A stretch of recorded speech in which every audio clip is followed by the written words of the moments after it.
Nahmaduhu wa nasta'inuhu wa nastaghfiruh wa na'udzu billahi min shururi anfusina wa min sayyiati a'malina may yahdihillahu fala mudilla lahu wa may yudlil fala hadiya lahu wa asyhadu an la ilaha illallah wahdahu la syarika lahu wa asyhadu anna Muhammadan 'abduhu wa rasuluhu sallallahu alaihi wa ala alihi wa sahbihi wa sallam wa ba'du.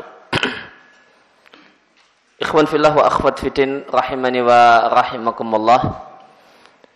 Mulai kesempatan pagi hari ini kembali kita mulai kajian 20 awal Ramadan di tahun 1434 Hijriah, yang dalam kesempatan kali ini kita akan membahas kitab Thaharah dan kitab Salat dari kitab Al-Fiqh Al-Muyassar karya Nukhbatun minal ulama, sejumlah ulama pilihan.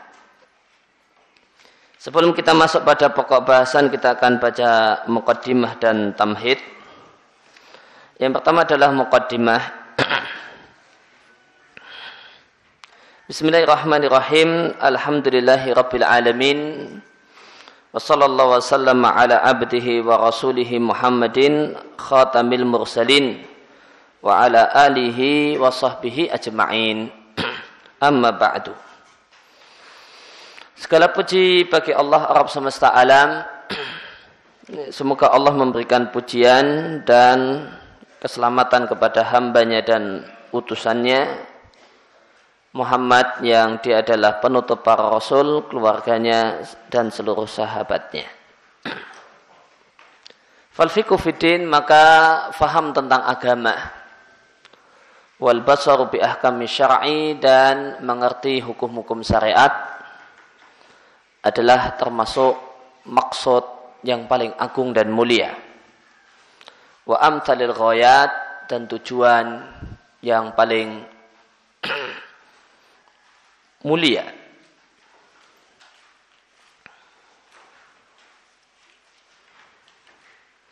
Dan tidaklah ajaan atau seruan dari syariat fi kathratin kathiratin minan nususihi, dalam berbagai nas yang begitu banyak, dan nas-nas tersebut adalah nas-nas yang thabitah, yang valid, yang sahih, yang terdapat nas dan dalil yang menuntut untuk al-fiqh, menuntut dan memerintahkan untuk belajar agama, wa tamahhuru bihi, dan mahir tentang masalah fikih dan agama, dirayatan wa tadabburan, dengan mengetahuinya dan merenungkannya, kecuali dia adalah sebaik-baik bukti ala ma li hadzal matlab min sya'nin fi dinillah, bahwasanya masalah ini, yaitu belajar agama, itu memiliki sya'nin, kedudukan dan martabat yang tinggi dalam agama Allah. Wakaf juga, dan cukup bagi Anda sebagai bukti betapa mulianya belajar agama, mengerti hukum-hukum Islam, karena Allah Subhanahu wa taala menjadikan tanda Allah menghendaki kebaikan pada seorang hamba, tafaquhuhu fi dini rabbih, manakala dia belajar agama Tuhannya, yaitu Islam. Sebagaimana sabda Nabi sallallahu alaihi wasallam, man yuridillahu bihi khairan yufaqihu fiddin. Barang siapa saja yang Allah menginginkan kebaikan pada dirinya, Allah ingin jadikan dia orang yang baik, maka Allah akan pahamkan dia tentang agama. Demikian dalam sebuah hadis yang diriwayatkan oleh Bukhari dan Muslim dari sahabat Muawiyah ibn Abi Sufyan. Maka Nabi sampaikan, siapa saja yang Allah inginkan untuk jadi orang yang baik, maka ciri orang yang Allah inginkan jadi orang yang baik, dia mengerti agama, dia belajar agama. Dan demikianlah realitanya. Tidaklah kita jumpai orang-orang yang baik kecuali dia adalah orang yang belajar agama. Dan tidaklah kita jumpai orang-orang yang buruk buruk kualitas agamanya, buruk akhlaknya, buruk kelakuannya dan berlakunya, kecuali dia adalah orang yang tidak mengerti dan tidak belajar agama. Dan di sini ada kata-kata khairan, nakirah yang didahului man syartiyah, dan nakirah yang didahului dengan man syartiyah dalam kaidah ilmu usul fikih menunjukkan umum. Maka seakan-akan Allah Subhanahu wa taala mengatakan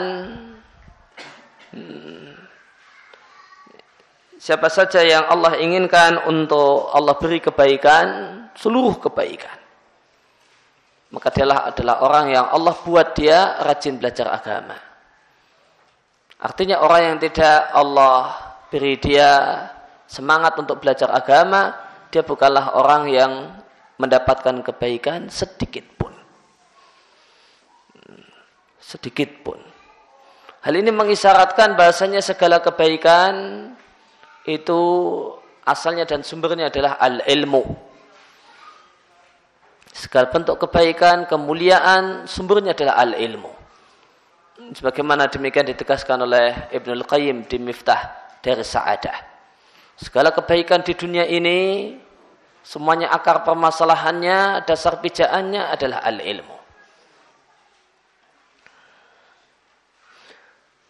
Oleh karena itu dikatakan oleh Ibnul Qayyim dan sebelumnya dikatakan oleh gurunya Abul Abbas Ibn Taimiyah rahimallahu ta'ala, beliau katakan al-jahlu wa dhulmu aslu kulli syarrin. Kebodohan dan kezaliman adalah pangkal segala keburukan.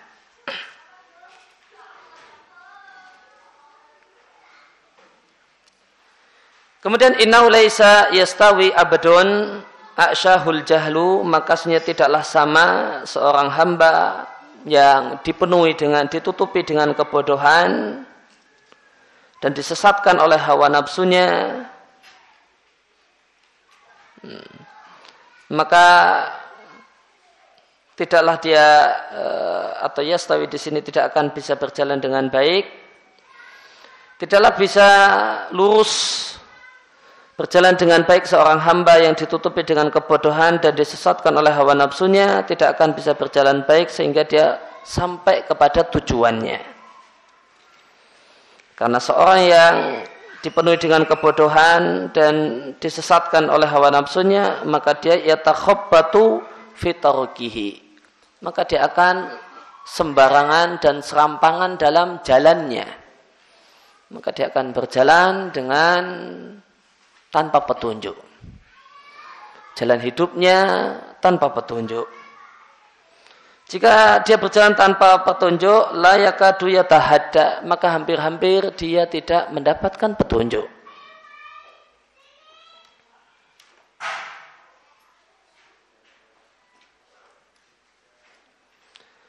Maka orang semacam ini tidaklah sama ma'abdin jika dibandingkan dengan seorang yang istanarat basiratuhu, bercahayalah mata hatinya.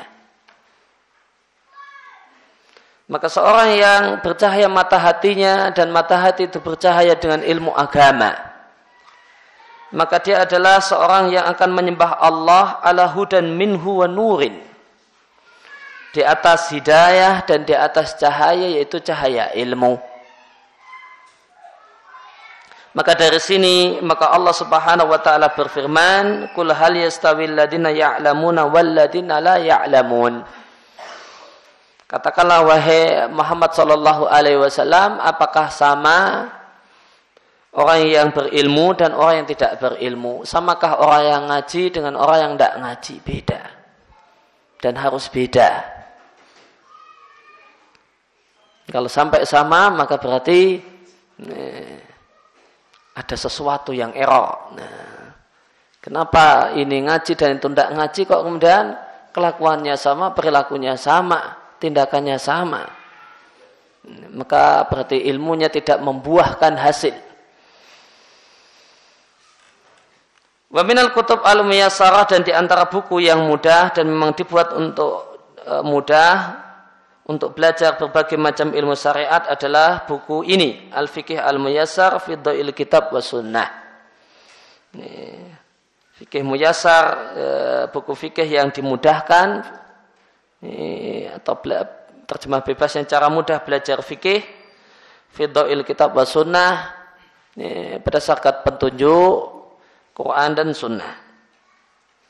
Dan buku ini yastamil mencakup berbagai macam hukum fikih di bab ibadah dan muamalah, dan semua hukum-hukumnya diikuti, digandengkan dengan dalil-dalil syar'iyah, dalil-dalil syar'i dari Al-Quran dan hadis Nabi yang sahih. Semua penjelasannya, kullu dzalika itu semua dalam bentuk penjelasan qaribil ma'khad yang mudah dipahami. Danil manal sama mudah untuk dipahami.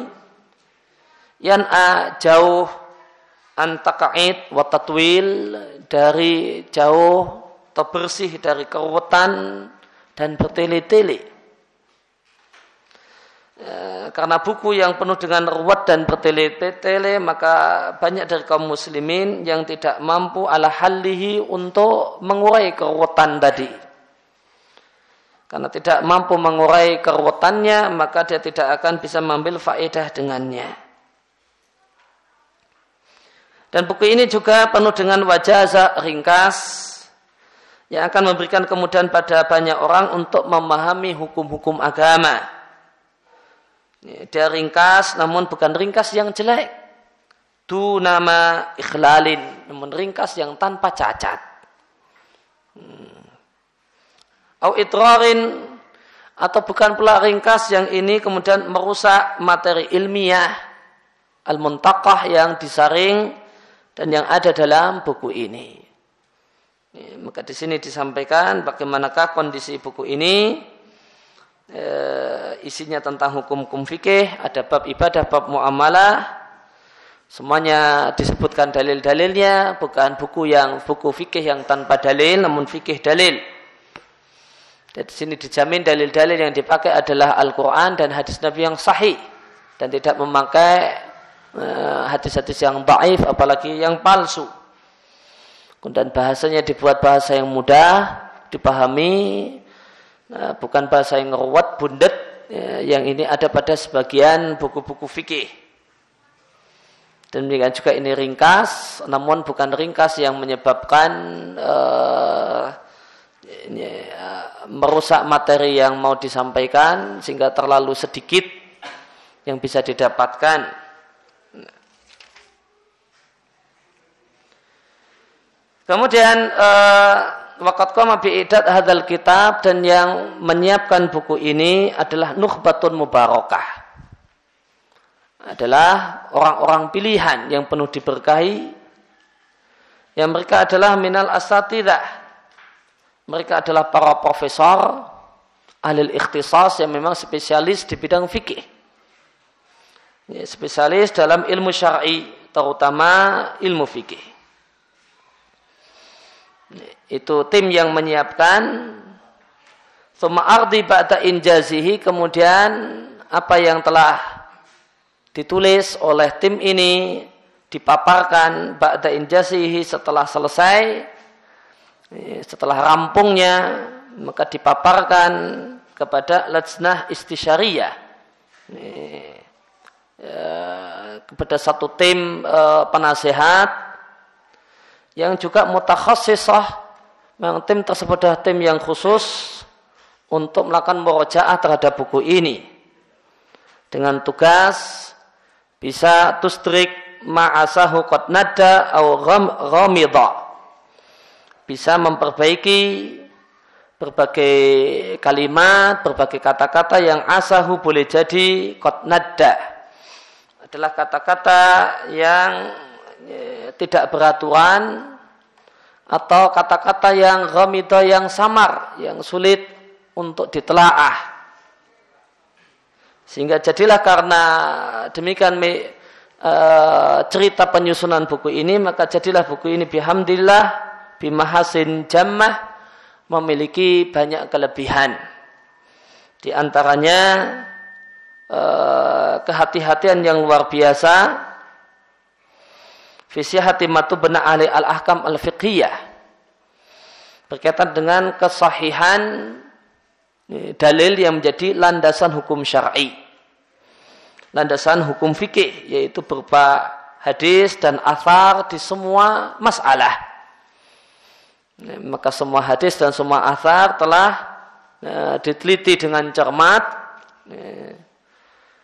dan dipastikan dia adalah athar dan dalil dan hadis yang sahih.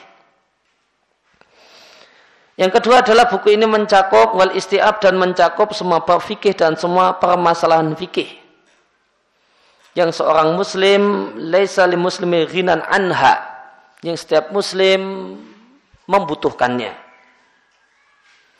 Kemudian kalimat-kalimatnya jelas, gaya bahasanya mudah, supaya buku ini bisa diambil manfaatnya oleh para penuntut ilmu. Demikian juga awamnya kaum muslimin yang levelnya bukanlah level penuntut ilmu.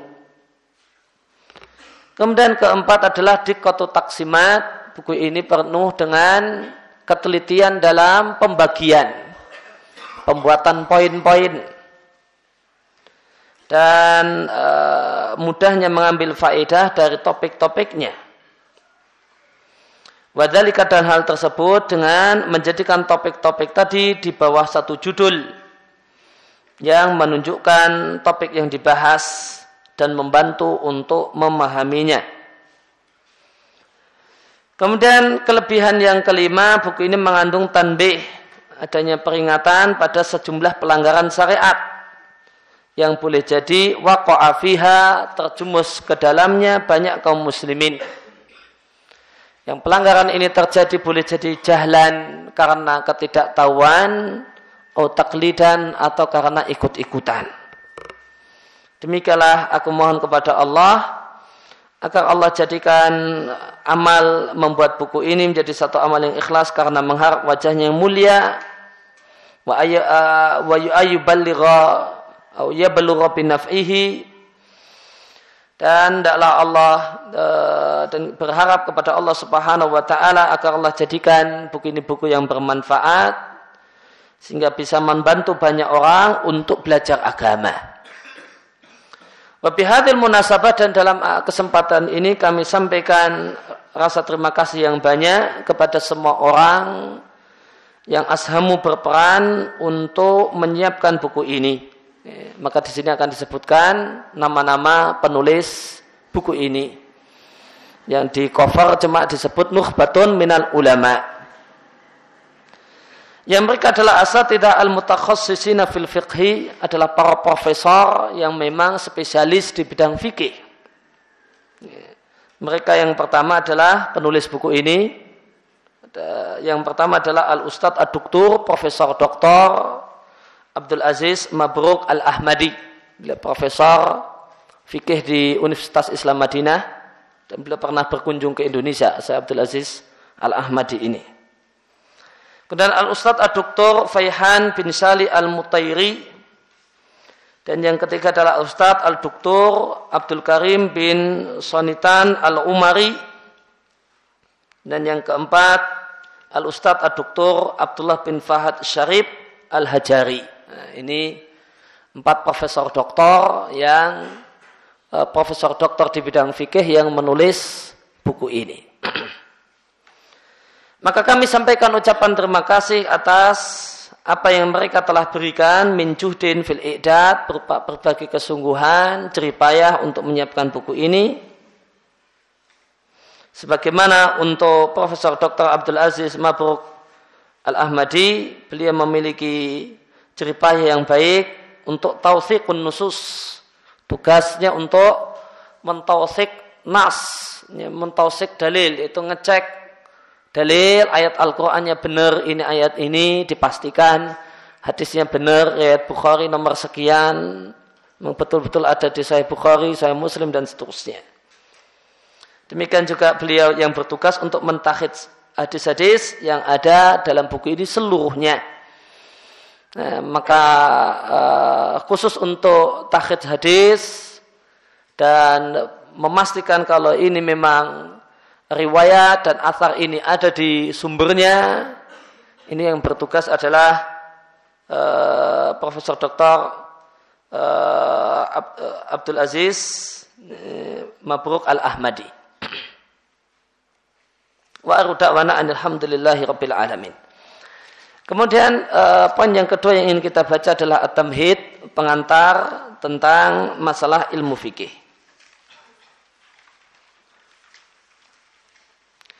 Wa istamil ala nuqatit taliyah, pengantar atau tamhid artinya pengantar.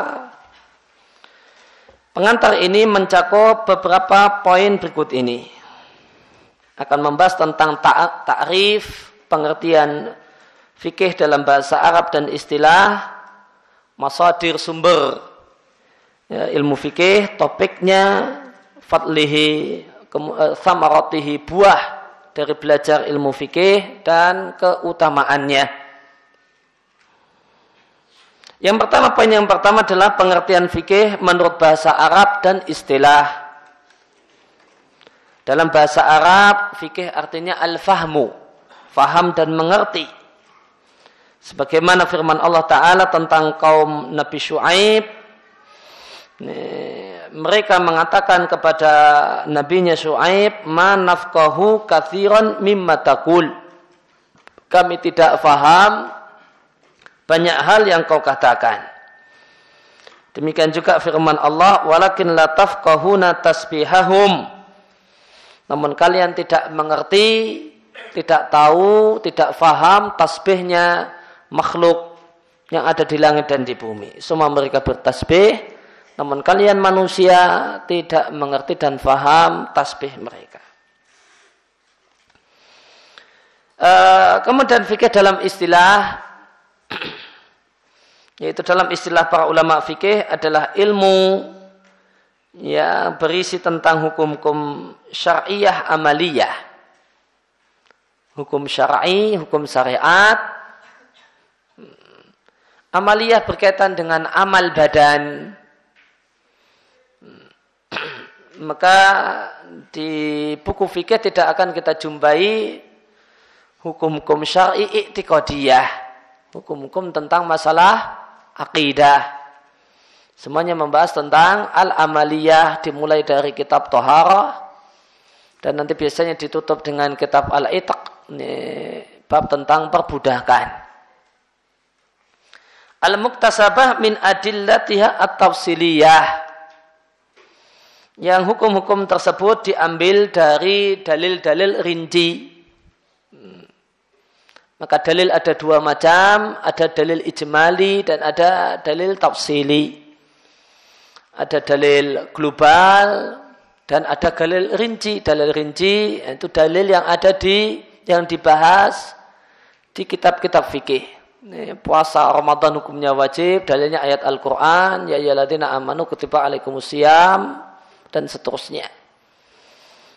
Kemudian ada dalil ijmali, dalil global. Itulah dalil-dalil yang dibahas dalam buku-buku ilmu usul fikih. Membahas tentang perbuatan Nabi, membahas tentang ijma'. Ini semua dalil global. Waqad yutlaqu al-fiqhu, dan terkadang digunakan kata-kata fikih dalam pengertian hukumnya itu sendiri. Maka bisa jadi fikih itu dalam pengertian ilmunya, dan boleh jadi fikih itu pengertiannya adalah hukumnya.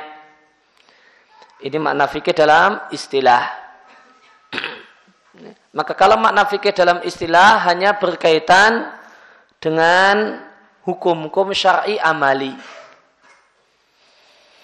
Dan ini berbeda dengan makna fikih secara syar'i. Maka di samping ada makna bahasa, ada makna istilah, ada makna syar'i. Kalau makna syar'i itu adalah makna satu kata dalam dalil Quran dan Sunnah. Kalau makna istilah itu adalah makna satu kata dalam kesepakatan kelompok tertentu. Boleh jadi kelompok para ulama hadis, ulama fikih, ulama nahwu, dan seterusnya. Dan boleh jadi itu tidak adalah satu makna yang mereka kesepakati untuk mereka gunakan, dan itu bukan makna syar'i. Maka marfu' itu kita katakan makna marfu istilahan bukan syar'an. Karena tidak ada marfu dalam artian i'rab, marfu mansub itu kok ada dalam dalil syar'i. Enggak ada Quran dan Sunnah menjelaskan tentang raf'un, nasbun. Maka dia kita sebut makna istilah. Namun kalau makna satu kata dalam dalil Quran dan Sunnah kita sebut dengan makna syar'i. Dan terkadang makna syar'i dengan makna istilah itu sama dan terkadang berbeda. Di antara contoh yang berbeda adalah fikih. Fikih makna syar'i dan makna istilahnya berbeda. Makna syar'i lebih luas daripada makna istilah. Makna istilah tadi telah kita lihat, yang namanya fikih, maknanya dalam istilah para ulama fikih hanya berkaitan dengan hukum amaliyah, hukum berkaitan dengan praktek anggota badan. Sedangkan fikih dalam Al-Quran, liyatafaqahu fiddin waliyungdiru qaumahum idza raja'u di surat At-Taubah. Demikian juga mayuridillah bi khairan yufaqihu fiddin. Siapa yang Allah inginkan jadikan dia sebagai orang yang baik, maka Allah akan buat dia orang yang mengerti agama. Maka fikih secara syar'i dalam dalil maknanya adalah pengetahuan, memiliki pengetahuan tentang aturan-aturan syariat, baik masalah akidah, masalah hukum fikih, hukum amaliyah, ataupun masalah akhlak. Maka semua yang menjadi ajaran agama, baik dia akidah ataupun hukum amaliyah, maka orang yang menguasainya, mengerti dengan baik tentang hal-hal tersebut, itulah fikih secara syar'i. Maka makna syar'i dalam hal ini lebih luas daripada makna istilah. Karena fikih secara syar'i tidak hanya terbatas pada hukum amaliyah, namun juga mencakup masalah akidah. Maka orang yang pintar tentang masalah hukum fikih namun blank tentang masalah akidah, maka dia adalah memiliki fikih secara istilah namun tidak memiliki fikih secara syariat.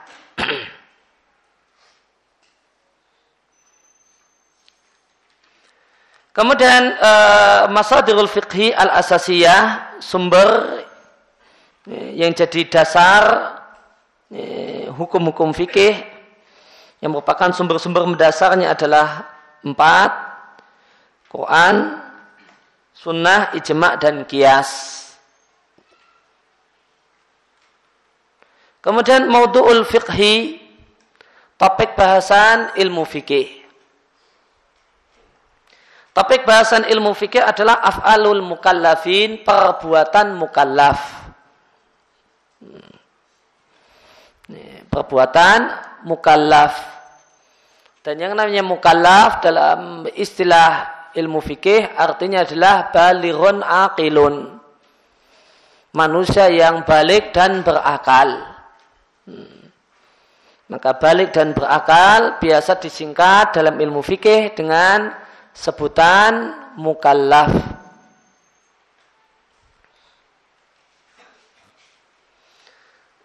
Af'alul mukallafina minal ibad, topik bahasanya adalah para hamba-hamba Allah, perbuatan para hamba Allah yang mereka adalah mukallaf.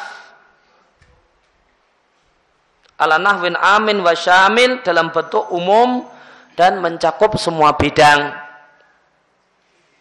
Artinya topik bahasan fikih ini ya tanawal mencakup hubungan manusia dengan Tuhannya, manusia dengan dirinya sendiri, dan manusia dengan masyarakatnya.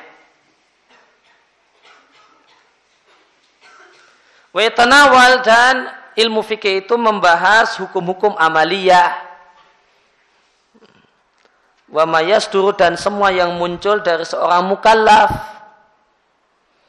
Boleh jadi berupa ucapan, perbuatan, transaksi, ataupun tindakan.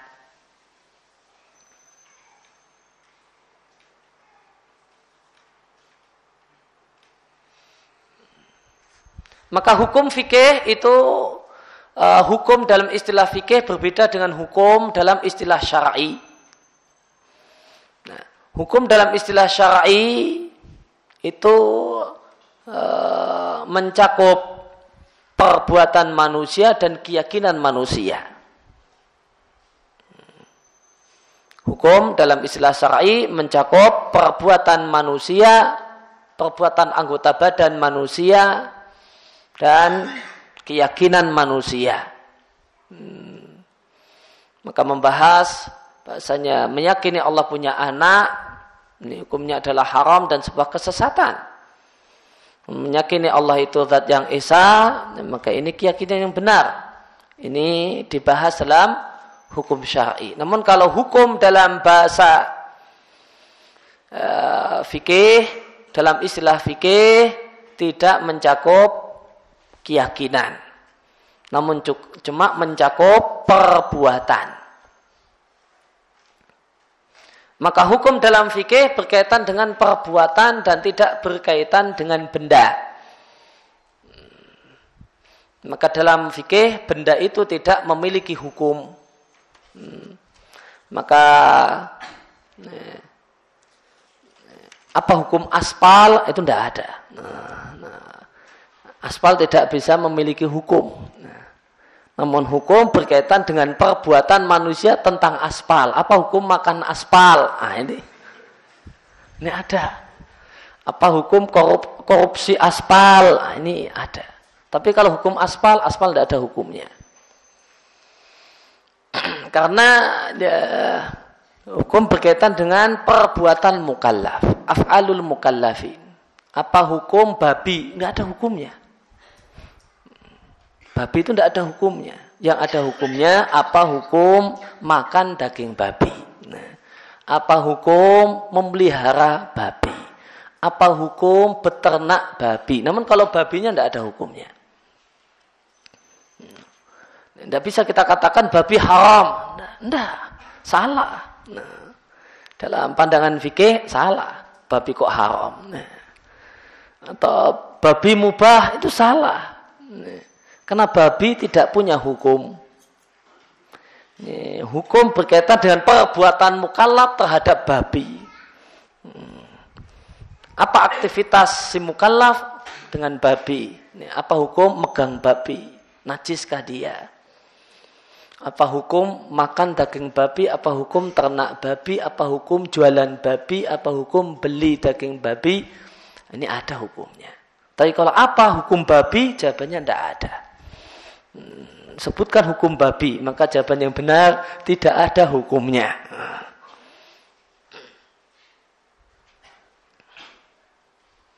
Apa hukum ibu? Tidak ada hukumnya.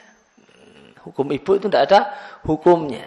Kalau apa hukum menikahi ibu sendiri? Ada hukumnya. Apa hukum mukul ibu sendiri? Apa hukum mencaci ibu sendiri? Apa hukum menghormati ibu? Ini ada hukumnya. Tapi kalau apa hukum ibu, tidak ada hukumnya.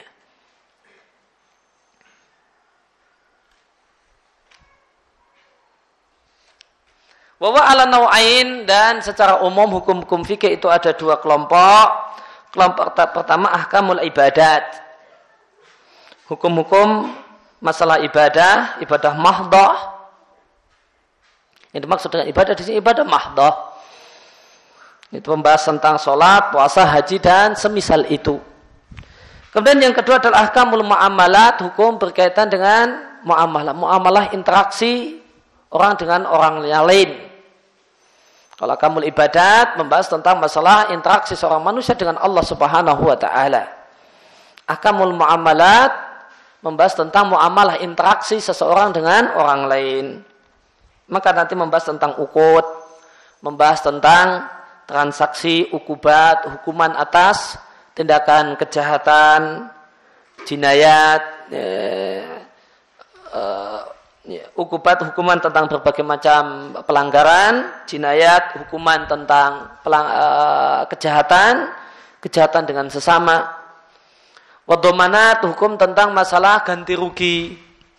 Gimana kalau merusak barang orang lain.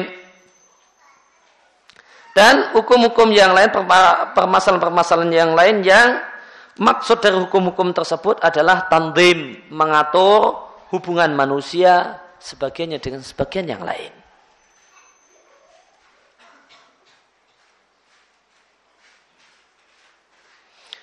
Wahadil ahkam, dan hukum-hukum yang ada dalam buku fikih mungkin bisa kita hasruha, kita batasi atau kita klasifikasikan dalam klasifikasi yang lain dengan rincian sebagai berikut.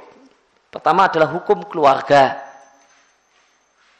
Hukum keluarga pembahasannya dimulai dari pembentukan keluarga, melamar dan sebelumnya, ila nihayatiha, sampai bubarnya keluarga. Nah, perceraian, perpisahan dengan berbagai macam bentuknya.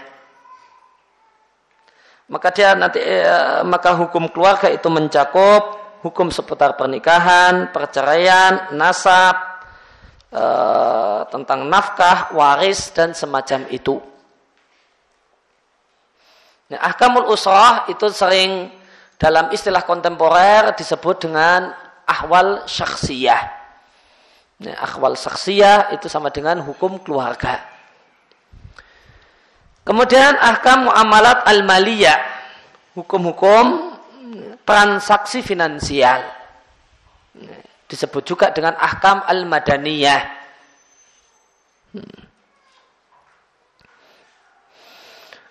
Dia adalah hukum-hukum yang berkaitan dengan bimuamalatil afrad, dengan interaksi individu dengan individu.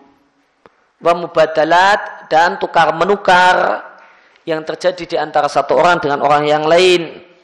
Maka nanti akan ada pembahasan baik jual beli, ijarah, sewa menyewa, kerjasama bisnis dan yang lainnya. Dan ahkam jinaiyah, hukum pidana.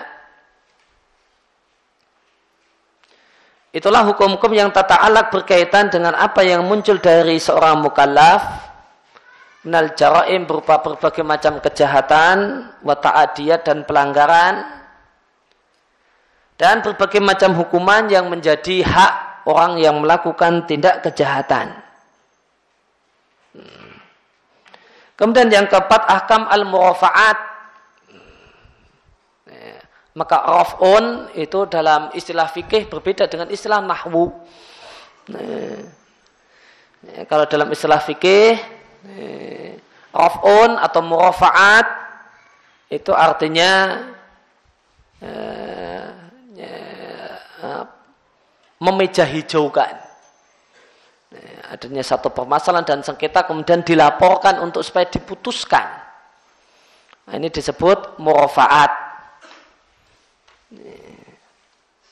Pembahasan tentang bagaimanakah melapor nanti kemudian saksi dan seterusnya yang berkaitan dengan pelaporan sengketa. Ini disebut raf'un, dan ilmu fikih disebut raf'un atau murafa'at.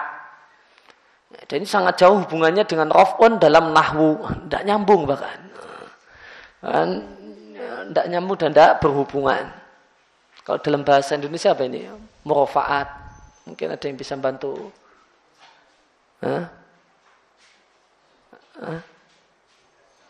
Apa? Perdata?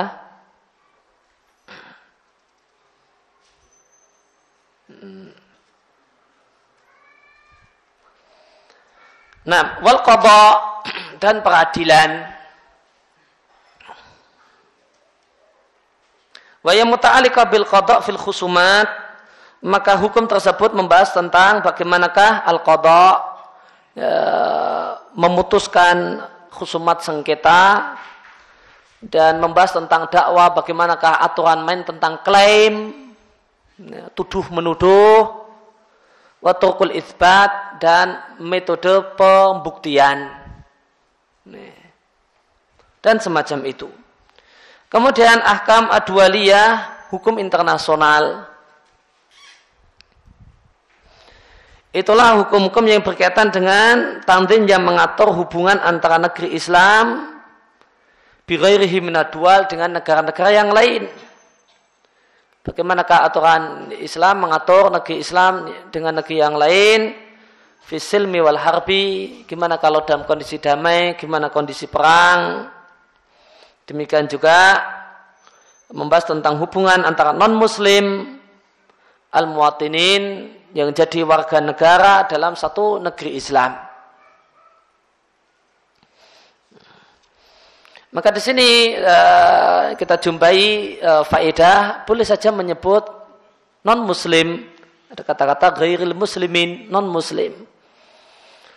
Sebagian orang yang semangat belajar tauhid itu hulu, ya, sampai punya anggapan ya, kafir sebut aja kafir, nggak pakai non-nonan barang. Ini satu hal yang tidak benar. Satu hal yang wajar, lumrah, biasa dalam perkataan para ulama, penyebutan non-muslim sebagaimana wajar dan biasa saja menyebut orang kafir. Demikian juga tasmul mencakup pembahasan tentang masalah jihad wal muahadah dan perjanjian damai. Kemudian buah dari belajar ilmu fikih. Maka buah pokoknya adalah mengetahui hukum fikih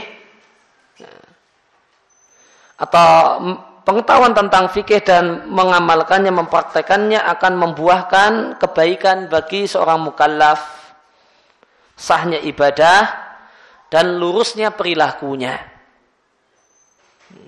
Ini catatannya bukan hanya sekedar tahu hukum fikih namun juga dipraktekkan. Maka nanti perilakunya akan memiliki perilaku-perilaku yang benar dan lurus. Dan jika wa idza salahal al-abdu, jika masing-masing person itu sudah baik, maka akan jadi sebab salahal mujtama', baiknya kondisi masyarakat. Sehingga natijah hasilnya di dunia adalah terwujudnya kebahagiaan dan kelapangan hidup, dan hasilnya di akhirat adalah ridwanullah wa jannatuhu, ridha Allah dan surganya.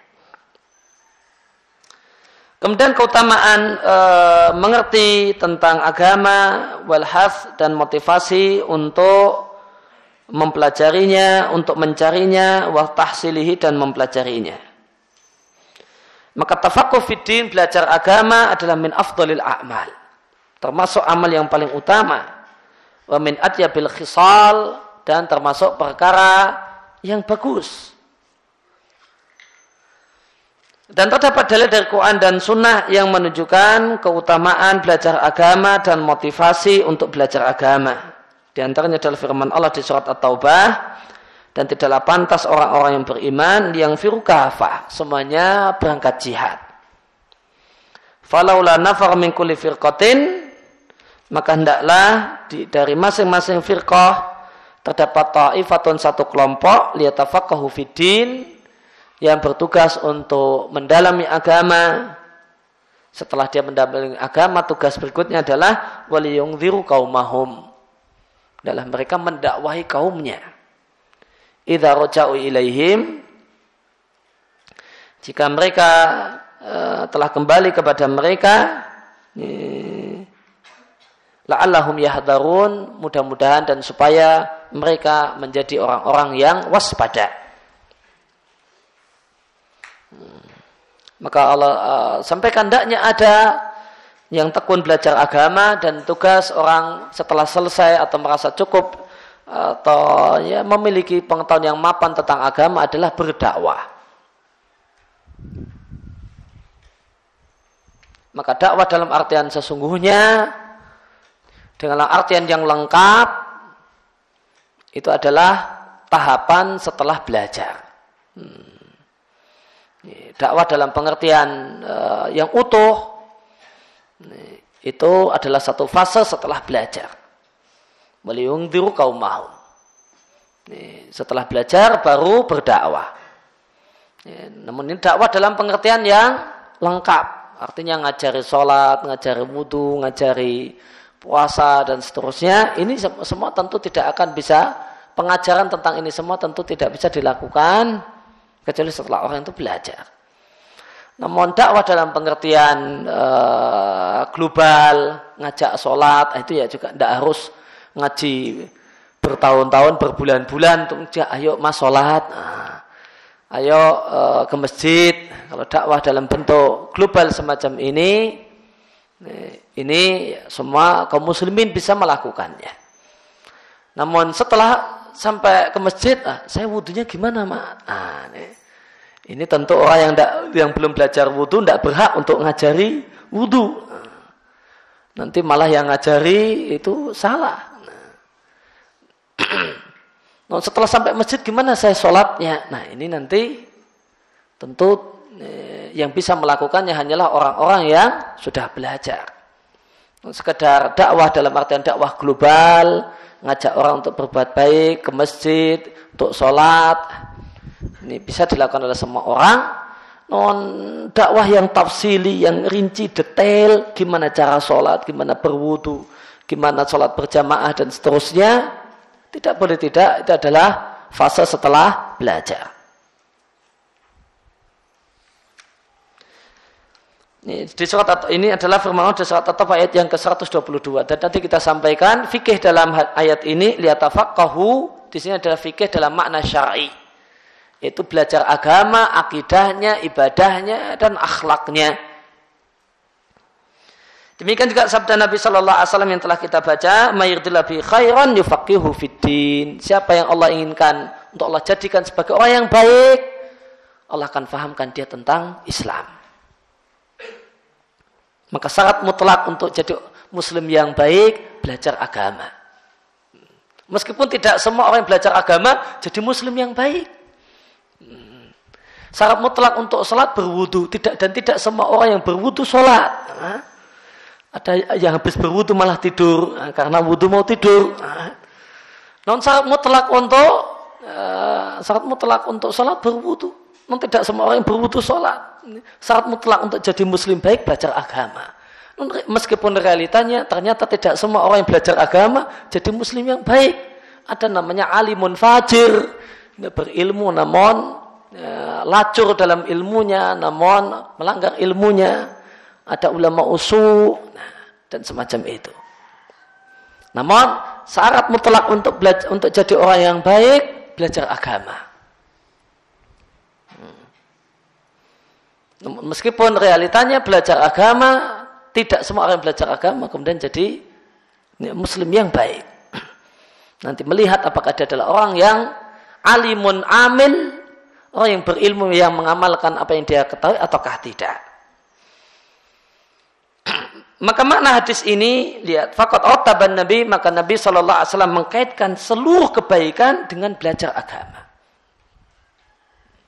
Kenapa? Karena sumber segala kebaikan adalah al-ilmu. Dan sumber segala keburukan adalah al-jahlu wa zulmu. Kebodohan dan kezaliman. Maka hadis ini menunjukkan pentingnya belajar agama dan betapa agungnya kedudukan belajar agama dan betapa tingginya kedudukannya. Demikian juga sabda Nabi Shallallahu Alaihi Wasallam, "An-nasu ma'adin." Manusia itu seperti barang tambang. Ada yang ini yang namanya barang tambang, ada yang emas, ada yang nikel, ada yang tembaga. Nah, ada yang cuma besi, pasir. Nah, ini bahan tambang golongan C, pasir. Maka manusia itu beda-beda potensinya. Beda-beda potensinya. Ada yang cocoknya jadi pasir, ada yang cocoknya jadi emas, ada yang cocoknya jadi batu, ada yang dan kedudukan-kedudukan yang lain. Maka demikianlah keadaan manusia yang berbeda-beda sifatnya, karakternya, potensinya. Maka manusia punya potensi yang berbeda-beda antara satu dengan yang lain. Maka an-nasu ma'adin. Sehingga manusia itu kata Nabi bagaikan barang tambang yang berbeda-beda. Tentu jumlah emas itu lebih sedikit daripada jumlah pasir. Nah, itu sudah mesti barang tambang berupa boleh jadi jamrud atau yang lain, itu lebih sedikit daripada batu.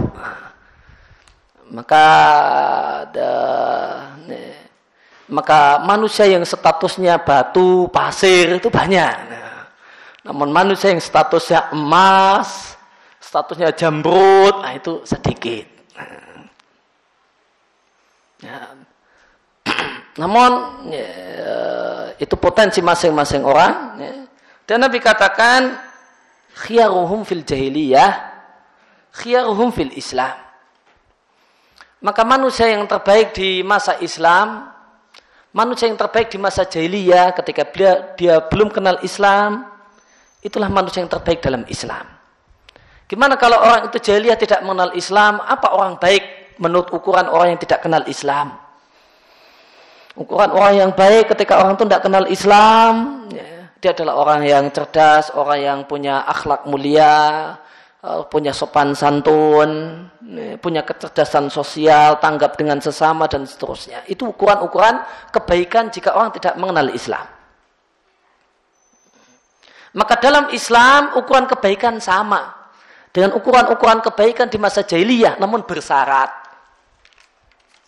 Idza faqihu, jika mereka ngerti hukum agama. Namun jika tadi sopan santun, punya kecerdasan sosial, pintar cari duit dan seterusnya, itu kalau kemudian blank agamanya sama dengan kosong. Tidak lagi menjadi manusia unggul dalam Islam. Namun sifat-sifat unggul di dalam dunia jahiliyah yang tidak mengenal Islam, maka itu sifat unggul dalam Islam. Namun bersyarat. Syaratnya dia faham agama. Dia ngerti hukum agama. Maka kalau mau dibuat gambaran, maka hukum agama itu angka 1. Sedangkan akhlak mulia, sopan santun, punya empati, kecerdasan sosial, ulet, rajin kerja dan seterusnya, itu semua kosong, 000. Maka ketika ada angka 1, maka 00 ini manfaat. Angka 1 kemudian ditambah orangnya sopan jadi 10. Tambah orangnya pintar cari duit jadi 100. Dari orang yang punya jiwa sosial yang tinggi jadi 1000 dan seterusnya. Namun jika sifat-sifat unggul jahiliyah tadi yang semuanya 000 tadi tidak diiringi dengan al-fiqhu fiddin, maka cuma 0 gitu, sama dengan 0, dengan kosong. Dan ketika itu ada idza faqihu, jika mereka faham agama, maka ini jadi nilai yang luar biasa. Fal fiqhu fiddin manzilatu fil Islam azimah. Maka faham agama, kepahaman tentang agama adalah satu kedudukan dalam Islam. Kedudukannya dalam Islam sangatlah besar. Derajatnya dalam ganjaran adalah derajat yang besar di anal muslim. Karena seorang muslim jika dia mendalami urusan agamanya, arafa malahu, maka dia tahu apa yang menjadi haknya.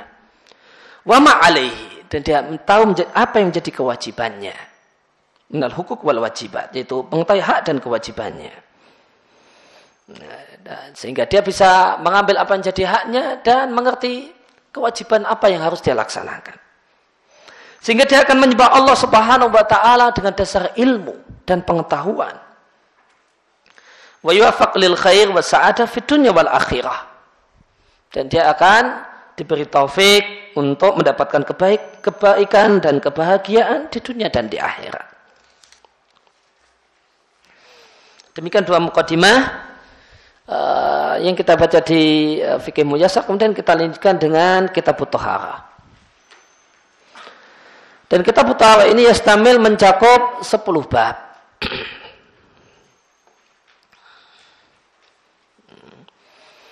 Dan demikianlah kebiasaan para ulama fikih, mereka buka buku-buku fikih dengan Kitab Thahara. Kenapa? Karena ibadah yang paling mulia adalah sholat. Dan syarat mutlak orang untuk sholat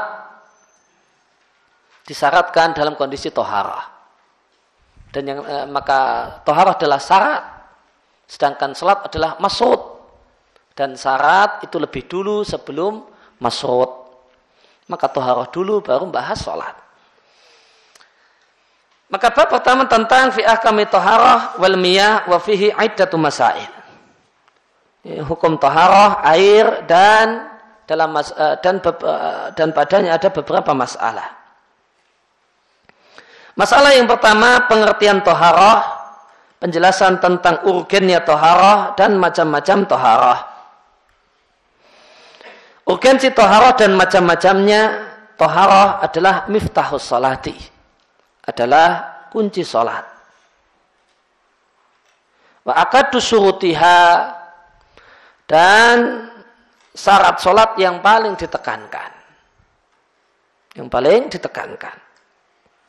Dan yang namanya syarat itu harus, labuda harus ayat taqaddam di depannya masrut. Taharah adalah syarat, salatnya adalah masrut. Yang namanya syarat itu harus di depannya masrut. Syarat lengkap nanti baru kemudian terwujud dari dampak dan buah dari satu syarat. Lengkapi dulu persyaratan kalau bahasa orang lamar pekerjaan ya. Syaratnya dulu. Persyaratan dilengkapi, nanti baru ada peluang untuk diterima kerja.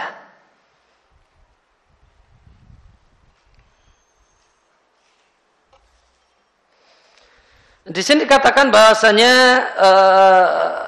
syarat sholat yang paling ditekankan adalah toharah. Namun syarat sholat yang tidak bisa ditawar-tawar adalah waktu.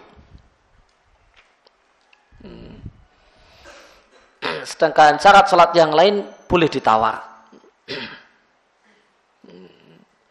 Syarat sholat toharah, wudu, tidak ada air, tayamum, tidak ada air, tidak ada debu, ya sudah, tetap sholat meskipun tidak wudu, tidak tayamum. Harus sholat di waktunya.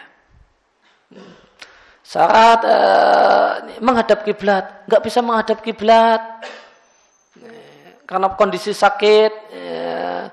Kemudian di rumah sakit, bednya tidak bisa digeser-geser dan seterusnya. Ya sudah, sholat sebisanya. Fattakullah mastata'atum. Bertakwalah kalian kepada Allah semampu kalian. Bersih dari najis. Tidak bisa dibersihkan karena kencing di situ, berak di situ. Ya sudah. Meskipun dalam keadaan bernajis, sholat harus tetap dikerjakan sebelum waktunya berakhir. Maka syarat sholat yang tidak bisa ditawar-tawar dalam kondisi apapun adalah waktu. Kerjakan sholat sebelum waktunya berakhir. Syarat yang lain bisa ditawar. Masalah bersih najis, masalah menghadap kiblat, toharah, semuanya bisa. Jika tidak memungkinkan, makanya tidak apa-apa.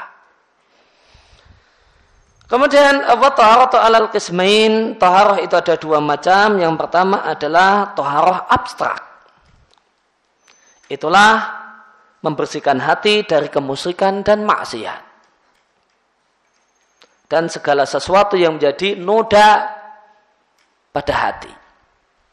Kalabal rana ala qulubihim maka nu yaksibun. Sekali-kali tidak ada ron dalam hati mereka disebabkan kelakuan yang mereka lakukan. Yang dimaksud dengan ron adalah noda hati. Nabi jelaskan dalam hadis, tidaklah seorang hamba itu berbuat maksiat kecuali akan ada titik hitam di hatinya. Jika dia bertobat, maka akan dikilapkan kembali, hatinya akan dibuat mengkilap kembali. Dan jika dia tidak bertobat, dia tambah maksiat, maka bertambahlah titik hitam, jika akhirnya titik hitam itu meliputi seluruh hatinya. Jika titik hitam itu menutupi seluruh hatinya, maka Nabi katakan, fadzalika ran, maka itulah yang dimaksud dengan ran.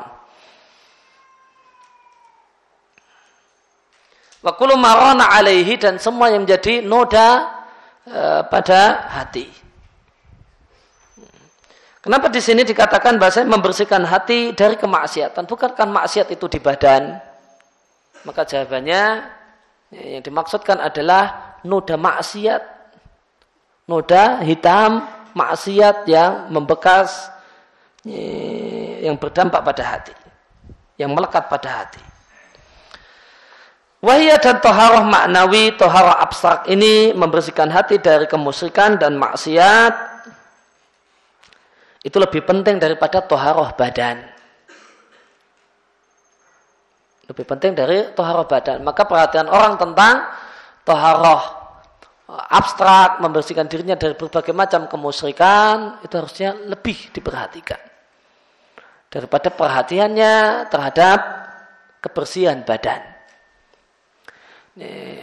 Tanpa bermaksud merendahkan pentingnya kebersihan lahiriah. Walau mungkin dan tidaklah mungkin akan terwujud taharah badan jika diiringi dengan najisnya, jika diiringi dengan najis kemusyrikan. Maka taharah badan tidak ada gunanya, wudu, mandi tidak ada gunanya jika dia adalah seorang musyrik. Sebagaimana firman Allah Ta'ala, innamal musyrikina najasun, sesungguhnya orang-orang musyrik itu kotor. Demikian di surat At-Taubah ayat yang ke-28. Dan yang dimaksud dengan kotor dalam ayat ini, sebagaimana pendapat jumhur ulama, adalah kotor abstrak. Kotor maknawi dan bukan kotor fisiknya. Bukan najis badannya.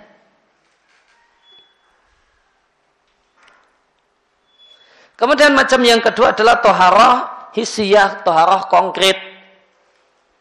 Dan akan datang rincian pembahasan tentang toharah ini fil ustur al-taliyah di baris-baris berikutnya. Kemudian poin yang kedua adalah pengertian toharah dalam bahasa Arab. Toharah artinya kebersihan, wan nazahah dan kebersihan dari kotoran.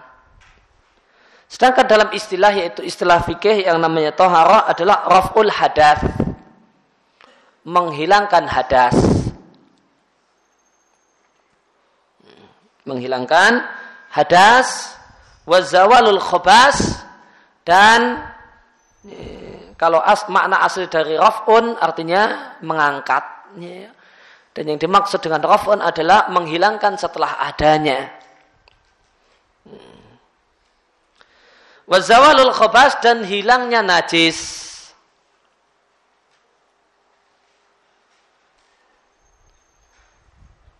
Maka di sini dikatakan hilangnya najis dan bukan menghilangkan najis. Toharah secara syariat adalah hilangnya najis, bukan menghilangkan najis. Karena yang penting adalah hilangnya najis. Meskipun tidak ada perbuatan menghilangkan najis. Ada di badan seorang najis, kemudian dia naik motor basah kuyup kehujanan, najisnya hilang tanpa ada maksud untuk menghilangkannya. Apakah perlu masih untuk kemudian dihilangkan lagi? Tidak perlu, karena yang penting hilangnya najis, bukan menghilangkan najis. Tidak harus menghilangkan najis, yang penting hilangnya najis. Paham bedanya? Artinya yang jadi tolak ukur pokok, benda najisnya itu sudah tidak ada.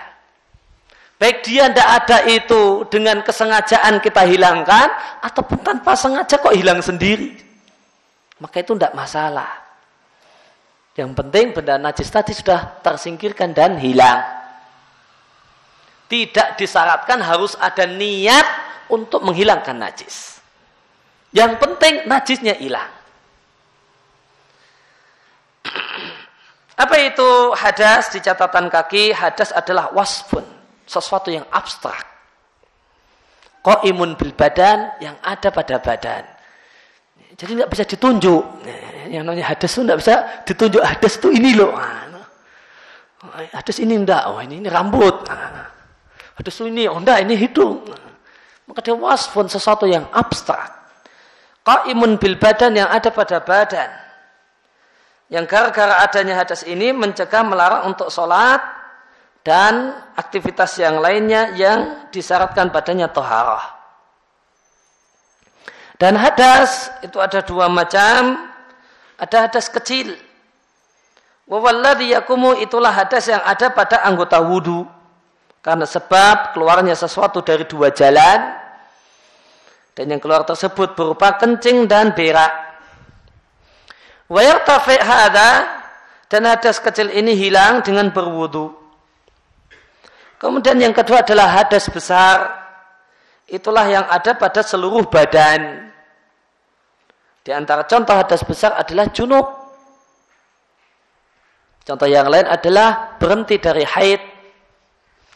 Wahada, dan hadas besar ini hilang dengan mandi.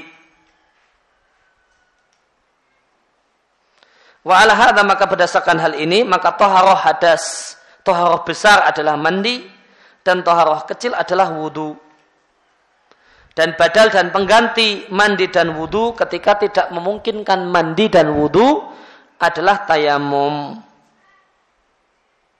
Wal khobas, dan yang dimaksud dengan khobas ada najasa, adalah najis. Inilah makna pertama untuk hadas secara syar'i. Secara syar'i hadas itu memiliki dua pengertian. Pengertian yang pertama hadas yang ada di bab taharah. Kemudian pengertian yang kedua untuk hadas adalah tindak kejahatan.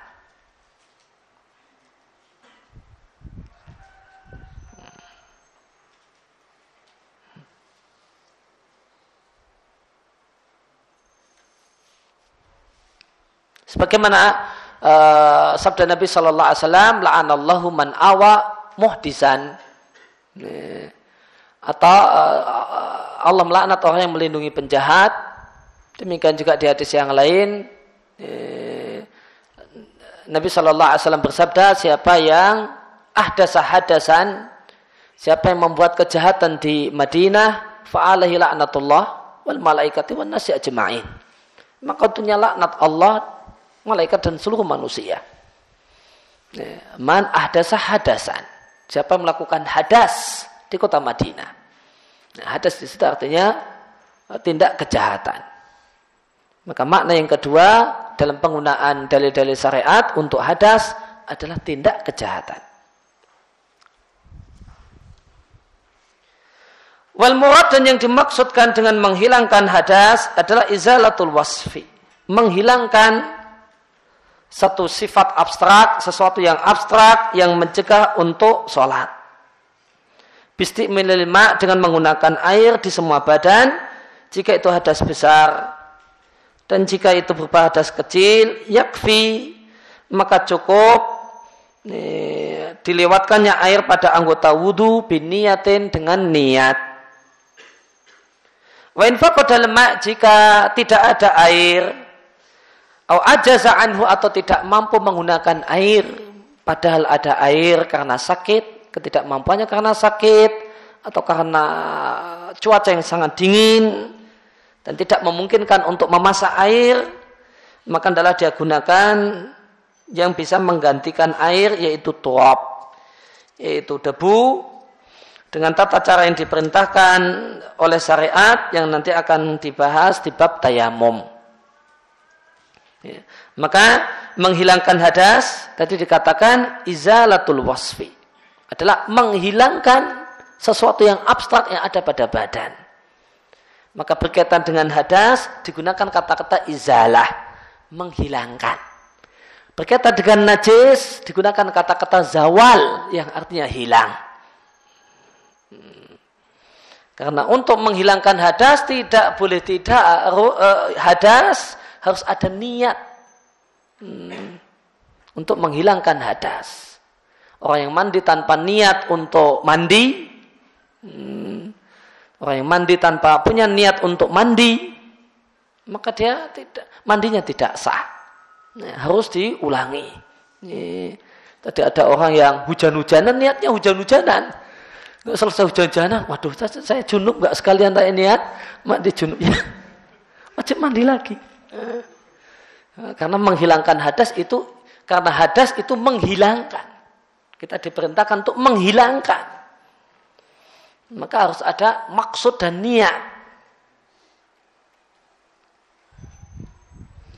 Dan jika tadi hadas kecil, maka cukup dengan lewatnya air pada anggota-anggota wudu biniyah, dan ini harus dengan niat. Niat untuk berwudu. Ini pendapat jumhur ulama mengatakan wudu harus sah dengan niat. Berbeda dengan Hanafiyah yang mengatakan wudu sah meskipun tanpa niat berwudu. Dan yang benar adalah pendapat jumhur. Kemudian wal muradu bi zawalil khubas, dan yang dimaksud dengan hilangnya najis adalah zawalun najasah, hilangnya najis.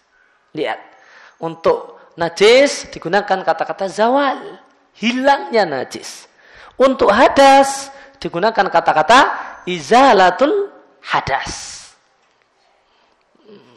Maka ini tidak kebetulan namun sengaja. Ini bukan kebetulan. Pilihan kata ini bukan kebetulan namun memang sengaja para ulama menggunakan hal tersebut. Karena untuk najis yang penting adalah hilangnya. Tidak diharuskan adanya niat ketika membersihkan najis. Namun pahala berkaitan dengan niat. Namun sahnya berkaitan dengan ada dan tidaknya. Kalau najis sudah tidak ada, ya sudah sah. Sudah selesai. Namun pahala berkaitan dengan niat. Adalah hilangnya najis dari badan, pakaian, dan tempat. Dan toharoh konkret itu ada dua macam. Toharoh hadas. Dan toharoh hadas itu berkaitan, khusus berkaitan dengan badan, dan toharoh najis. Nah, kalau toharoh najis, itu boleh jadi najisnya di badan, pakaian, ataupun tempat. Dan hadas itu ada dua macam, hadas kecil, itulah yang mewajibkan wudu, dan hadas besar yang mewajibkan mandi. Dan khobas, najis itu di sini dikatakan ada tiga golongan, tiga macam. Najis yang wajib untuk ghusl, dibasuh.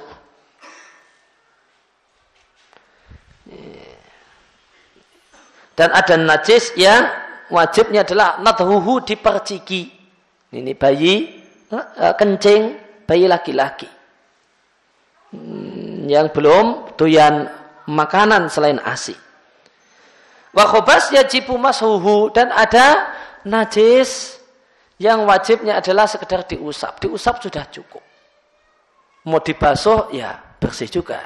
Namun seandainya tidak mau dibasuh, cukup diusap, itu sudah bersih.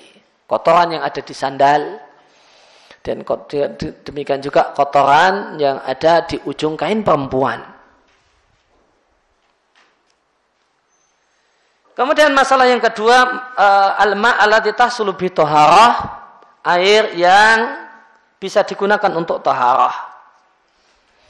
Maka taharah itu memerlukan sesuatu alat yang digunakan untuk taharah, yang hilang dengannya najis dan terangkat dengannya hadas, dan alatnya adalah air. Dan air yang terwujud dengannya taharah adalah air yang disebut dengan air tahur. Itulah air yang tahir fi dzatihi. Dia adalah suci bendanya dan bisa membersihkan yang lain. Itulah air yang masih dalam kondisi asal penciptaannya. Ai ala sifati lati khuliqa 'alaiha. Itu ada dalam sifat yang air tersebut tercipta dalam kondisi tersebut. Boleh jadi turun dari mendung semacam hujan, wa dhaubus sulus, dan es yang mencair, wal barat ataupun embun, atau mengalir di tanah semacam air sungai, mata air, abar, sumur, wal bihar, dan lautan. Allah Ta'ala berfirman, wa yunazzilu 'alaikum minas sama'i ma'an liyutahhirakum bihi, dan Allah turunkan untuk kalian minas sama'. Sama' di sini maknanya sahab. Allah turunkan dari mendung ma'an, air, supaya kalian bisa membersihkan diri dengannya. Dan Allah Ta'ala berfirman, wa anzalna minas sama'i ma'an tahuran. Dan kami turunkan dari mendung air yang suci dan mensucikan. Dan sabda Nabi SAW dalam doa istiftah beliau, ya Allah bersihkanlah, basuhlah aku dari dosa-dosaku dengan air, dengan es, dan dengan embun. Dan sabda Nabi SAW tentang air lautan, air laut Nabi katakan dia adalah suci airnya, halal bangkainya. Dan tidaklah terwujud taharah, yaitu maksudnya mandi dan wudu, bima'in dengan cairan yang bukan air. Contohnya cuka, bensin, terlalu mahal ya. Nah, wudu pakai bensin. Wal asir, jus, wal limun dan limun, wamasyabah dalika dan semacam itu. Dia adalah statusnya cairan yang bukan air. Seandainya jus tadi dicampur air, maka itu adalah jus bercampur air. Dan yang lebih dominan jusnya, bukan air bercampur jus kan? Maka itu terlalu sangat encernya.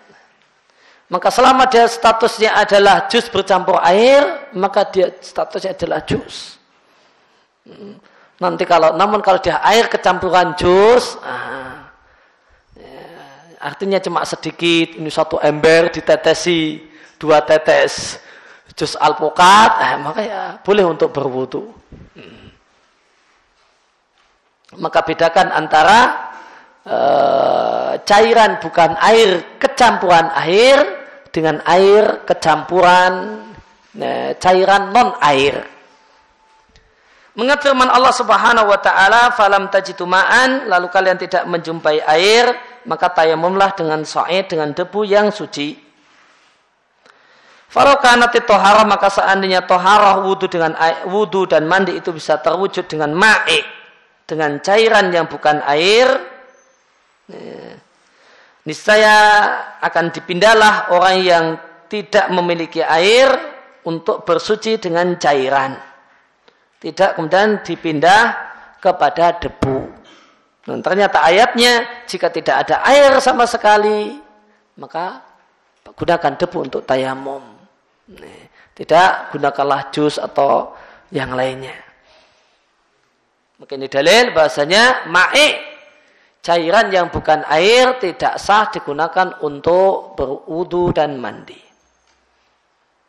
Dan demikianlah yang kita baca kesempatan pagi hari ini. Sebelum kita akhiri ada satu pertanyaan. Apakah ada bidang yang namanya fikih sunnah? Jika ada, apa bedanya istilah fikih sunnah dengan istilah fikih? Kalau menurut pengertian asal dari fikih yang tadi kita baca, semua fikih adalah fikih sunnah. Min adillatiha tafsiliyah. Maka semua fikih itu fikih sunnah. Tidak ada fikih yang bukan fikih sunnah. Semua fikih itu fikih sunnah. Namun mengingat keadaan, bahwasanya kemudian setelah seiring berjalannya zaman, muncullah kitab-kitab fikih yang tidak disebutkan padanya dalil, matan fiqhiyah yang tanpa dalil. Maka kemudian orang merasa bahasanya mereka ingin biar mantap, biar tahu ngerti alasannya, maka dia menginginkan fikih yang itu disebutkan di sana dalil-dalilnya. Maka sebagai kebalikan dari adanya mutun fiqhiyah, matan-matan fikih yang tidak berdalil, yang tidak menyebutkan dalil, maka kemudian dimunculkanlah fikih dalil atau fikih sunnah. Namun itu adalah, maka ini adalah istilahnya anti reaksi atau reaksi terhadap munculnya kitab-kitab fikih yang tidak berdalil. Kemudian orang menuntut untuk pingin adanya fikih yang berdalil, kemudian fikih berdalil disebut dengan fikih sunnah. Namun kalau fikih dalam maknanya yang asli secara istilah, semua fikih, semua buku fikih adalah fikih sunnah. Tidak ada yang bukan yang tidak fikih sunnah. Demikian naktafi bihadzal qadar wa sallallahu alaihi wasallam ala nabiyina Muhammadin wa ala alihi wa sahbihi wasallam wa rada'ana alhamdulillahirabbil alamin subhanaka allahumma wa bihamdika asyhadu an la ilaha illa anta astaghfiruka wa atubu ilaik.